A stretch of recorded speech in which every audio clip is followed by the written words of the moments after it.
j'espère que vous allez bien. Aujourd'hui, on va parler de l'abonnement sur YouTube. Donc le descriptif, comment ça marche, les avantages, le coût qui est gratuit. Vous me croyez? Non, et ben vous faites bien parce que je rigolais. N'empêche que vous pouvez quand même toujours le faire, hein. Allez, sans blague, ce coup-ci, aujourd'hui, je vais vous parler de l'histoire vraie qui a inspiré le film de L'Exorciste. Donc, qui n'a jamais vu L'Exorciste au moins une fois dans sa vie? Je pense que toutes les générations, enfin, du moins en âge de regarder ce genre de film, l'ont au moins déjà vu une fois dans leur vie. À la base, c'était un roman de William Peter Blatty en 1971, et puis ça a été adapté au cinéma par William Friedkin en 1973. D'ailleurs, pour l'époque, franchement, c'était vraiment un très très bon film.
En tout cas, l'histoire vraie s'est passée avec un jeune garçon du nom de Roland Doe.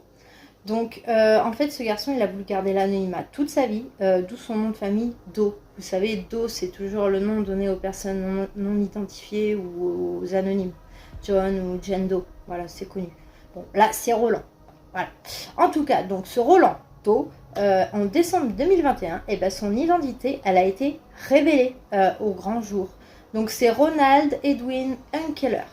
Donc ce Ronald, il est né le 1er juin 1935 et il est décédé le 10 mai 2020.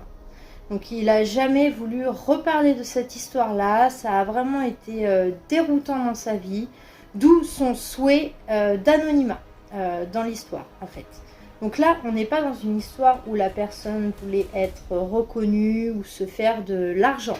Là, la personne, elle n'a jamais voulu être identifiée. On a su son nom qu'après sa mort. C'est pour ça que je trouve cette histoire vraiment particulièrement intéressante. Allez, on y va. Donc là, on va partir dans le Maryland. Plus exactement à Cottage City. Et on va retourner dans les années 40. Oui, c'est pas rien. C'est là que le petit Roland a grandi. Donc sa famille était d'origine allemande de religion luthérienne. Alors, le luthérianisme, en fait, c'est la principale branche du protestantisme. Ça vient du frère Augustin, un Allemand du XVe siècle. Enfin bref, je suis pas là pour vous faire un cours de catéchisme, hein, mais je trouve ça intéressant quand même de le préciser. Bref, Notre petit Roland, donc 14 ans, a vécu dans une famille assez riche. Ils habitaient dans une grande et belle maison. Roland était un enfant unique et n'avait pas beaucoup d'amis. Il fréquentait principalement en fait les adultes de sa famille. C'est triste, mais bon. J'ai pas trouvé à quoi c'était dû cette exclusion sociale, mais je pense pas que ce soit à cause de sa religion. Quoi qu'il en soit, le petit Roland avait une relation très fusionnelle avec sa tante, donc Harriet. Ils s'entendaient très bien tous les deux.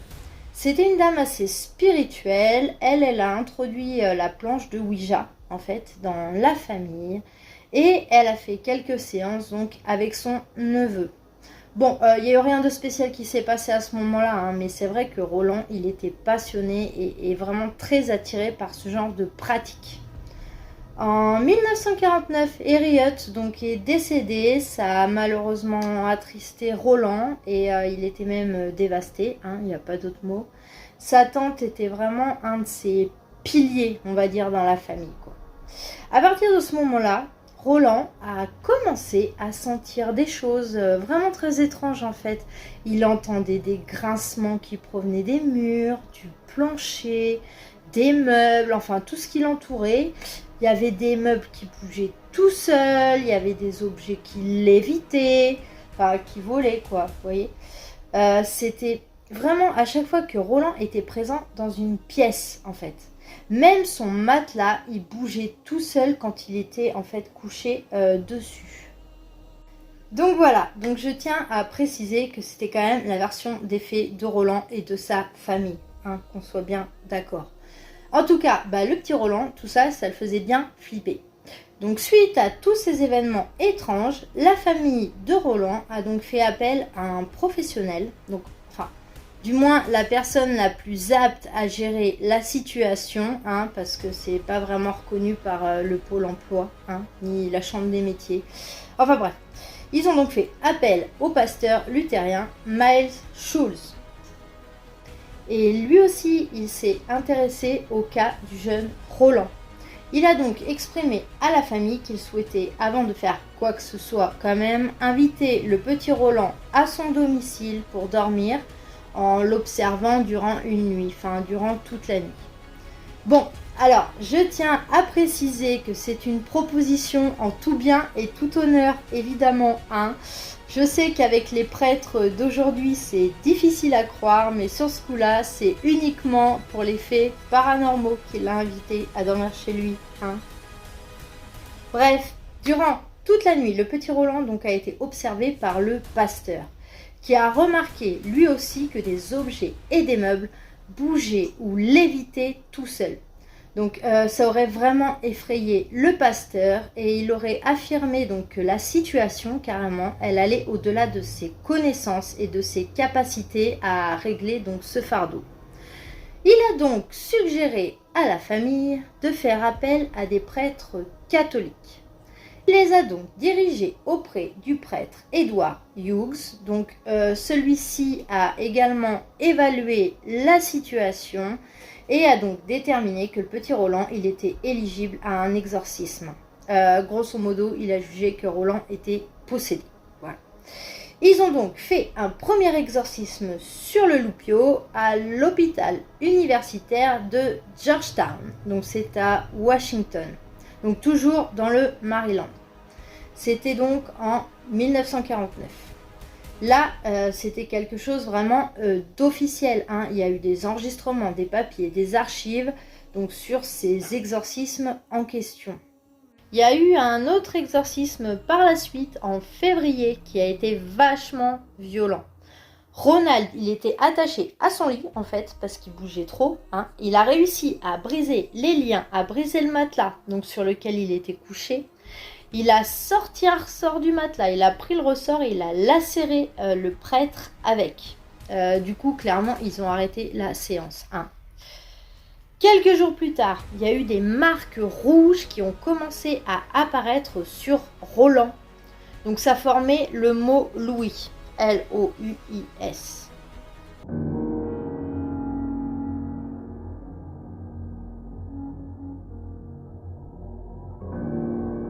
La mère de famille, elle a pris ça comme un signe du ciel, en fait.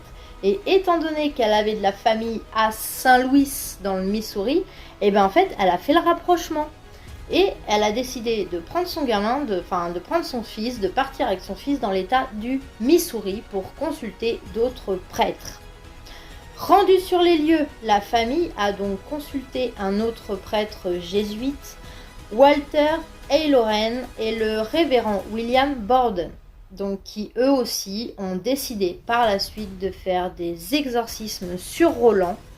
Ceci dit, eux, ils ont voulu vraiment passer du temps avec lui avant de passer carrément à l'acte. I went to see the Archbishop in St. Louis to get permission to use the prayers of exorcism, but you have to do that. You can't just go out and exorcise someone. La situation s'était apparemment sérieusement aggravée. Il y avait des objets qui volaient d'une pièce à l'autre. La voix de Roland, elle avait changé. Elle était devenue vraiment très très grave. Son lit tremblait toujours. Il était terrorisé par tous les objets de culte, tout ce qui était sacré en fait, du genre calice, crucifix, chapelet. Enfin, voyez. L'eau bénite, les hosties et les textes sacrés, on n'en parle même pas. Il pétait carrément un câble. Et il était vraiment violent, limite hors de contrôle avec ça. Hein. Il a donc été placé dans l'aile psychiatrique de l'hôpital Alexian Brothers à Saint-Louis. Donc les prêtres ont remarqué que durant la journée à ce moment-là, il allait bien.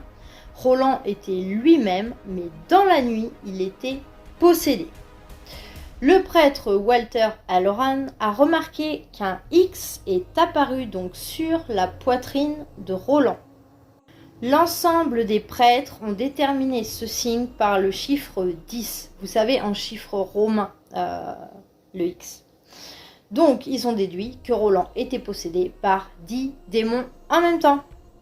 Plusieurs autres exorcismes après ont donc eu lieu au sein de l'hôpital, toujours dans l'aile psychiatrique. Ça a eu lieu sur plusieurs jours et le pire, ça a été le 20 mars. Roland a uriné partout dans son lit, il a commencé à crier et à jurer contre les prêtres.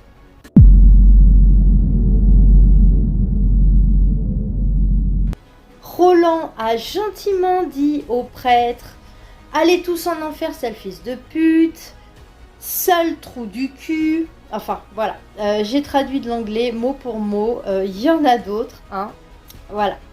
Après, Roland, le truc, c'est que c'était pas un gamin du genre violent ou vulgaire. Comme j'ai dit auparavant, au début, il était vraiment plutôt exclu socialement. Il était très introverti, alors c'était vraiment contre sa nature ce genre de choses. C'était l'enfer, le boxon complet. Il y avait des mots qui apparaissaient partout sur le corps de Roland, style devil, donc c'est diable en français. Il était physiquement très très violent, il a explosé le nez du prêtre Walter Ayloren, vraiment explosé, hein. Il avait vraiment le nez cassé, hein, le prêtre. Hein. Donc voilà, vous imaginez un peu la situation. Le 18 avril, le lundi de Pâques, Roland se serait réveillé avec des convulsions en criant au prêtre que Satan était à l'intérieur de lui. Donc là, déjà, la journée, elle était mal barrée, hein, ça commençait bien. Hein. Les prêtres brandissaient donc des crucifix et des chapelets au-dessus de lui en criant à Satan de laisser tranquille le pauvre Roland. Enfin voilà, vous voyez l'ambiance. Hein. Et là, miracle, à 22h45, Roland est sorti de sa transe et a dit tranquille, genre, il est parti, he's gone. Soon after, a powerful blast is heard throughout the hospital. No one feels shock waves, and there is no sign of an explosion.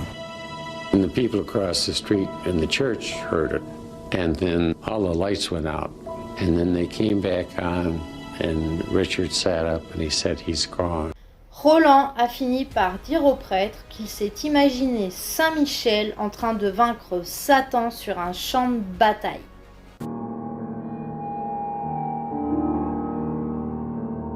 Et c'est fini. Après, Roland allait parfaitement bien. Alors je tiens à préciser que pendant sa supposée possession, Roland n'était pas accro aux substances illicites. Parce que c'est vrai qu'on pourrait le supposer. Hein. Il ne prenait rien du tout, malgré son peu d'amabilité à l'égard des hommes d'église. Après tout ça, Roland a vécu une vie parfaitement normale. C'est d'ailleurs très surprenant parce que beaucoup d'histoires d'exorcisme finissent avec la personne décédée. Les parents de Roland, eux, se sont convertis au catholicisme. Et Roland, lui, on n'en a plus jamais entendu parler. Je pense qu'à son âge, il devait aussi avoir du mal à placer des mots sur ce qui s'était réellement passé. Il a vécu toute sa vie dans l'Est des États-Unis. Il a appelé son premier fils Miles, donc en hommage au prêtre qui lui a sauvé la vie. Il est décédé le 10 mai 2020 et sa vraie identité a été révélée donc en décembre 2021, donc après son décès, donc Ronald Edwin Unkeller. Donc voilà, c'est ça qui est intéressant en fait dans l'histoire, c'est ce souhait d'anonymat. Après, comme toute histoire du genre, beaucoup de gens ont remis en question tout ça. Donc comme Allen dans son livre de 1993 qui a dit que Ronald n'était qu'un garçon profondément perturbé. Il y a aussi l'auteur Mark Opasnik qui lui a tout remis en question, lui aussi. Il a dit que Ronald était tout simplement un tyran gâté et dérangé qui faisait des crises de colère délibérées pour attirer l'attention. En tout cas, voilà. C'est de cette histoire que s'est inspiré donc le film L'Exorciste et c'est un vieux film mais moi j'adore.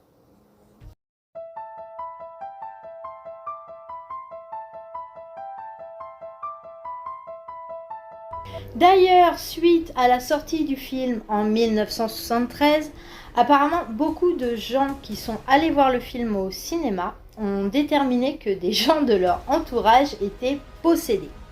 Ils ont donc décidé de eux-mêmes faire des exorcismes avec des personnes de leur entourage. Et là, il y a eu vraiment pas mal d'homicides involontaires qui ont eu lieu à cause de ce film. Parce que des gens essayaient de faire des exorcismes, mais c'était trop violent en fait, donc la personne décédée.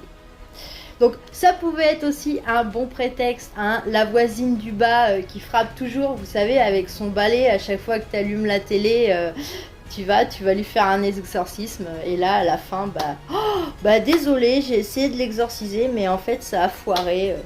Enfin bon voilà, c'était une petite parenthèse, mais bon, voilà. Enfin bon, bref, à la fin, pour cette histoire, donc les exorcismes ont bien eu lieu, ça c'est sûr. Mais après, est-ce que Ronald était vraiment possédé ? Bon, pour exploser le nez à un prêtre, je pense qu'il avait un sérieux problème, effectivement, hein, ça c'est sûr. Il était dérangé d'une manière ou d'une autre. Après, de là à parler de possession, c'est une autre histoire quand même. Hein. Bon, moi c'est vrai que je suis très cartésienne. Mais vous pouvez toujours me donner votre avis sur message, donc de YouTube, ou sur le Twitter, ou sur l'Instagram. Et si vous avez passé un bon moment avec moi, abonnez-vous, c'est gratuit et c'est surtout très important. Si vous avez des histoires aussi que vous aimeriez que je fasse, n'hésitez pas à m'exposer les idées et je le ferai, ainsi que tous vos conseils sur les vidéos. D'ailleurs, je tiens à dire un grand merci à Nathalie qui se reconnaîtra pour son très bon conseil. En attendant, je vous fais des gros bisous. Faites gaffe à vous. Bye!